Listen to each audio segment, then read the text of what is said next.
Εύξηνος Λέσχη Χαρίεσας. Εύξηνος Λέσχη Χαρίεσας. Τρίτη γιορτή γης. Καλοκαίρι 2017. Τετάρτη 30 Αυγούστου 2017.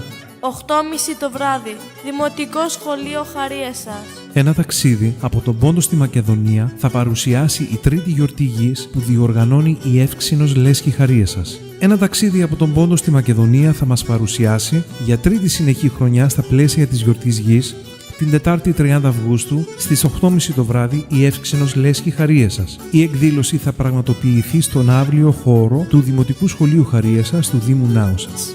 Εύξηνος Λέσχη Χαρίεσας. Πόντος και Μακεδονία, δύο τόποι με έντονους ιστορικούς και μουσικούς δεσμούς, με κοινά χαρακτηριστικά και γνωρίσματα παντρεύονται με την γευσηγνωσία και την ανάδειξη των ημαθιώτικων καρπών. Τρίτη γιορτή γης. Στις εκδηλώσεις συμμετέχουν επίσης ο Άγιος Δημήτριος Χαρίεσας, η Εύξηνος Λέσχη Επισκοπής και τα Ποντιακά Νιάτα Ζερβοχωρίου.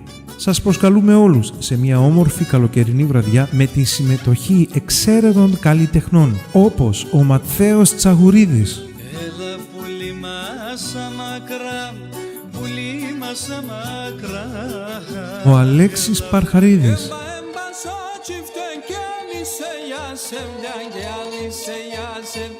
Εύξηνος Λέσχη Χαρίεσας. καλοκαίρι 2017.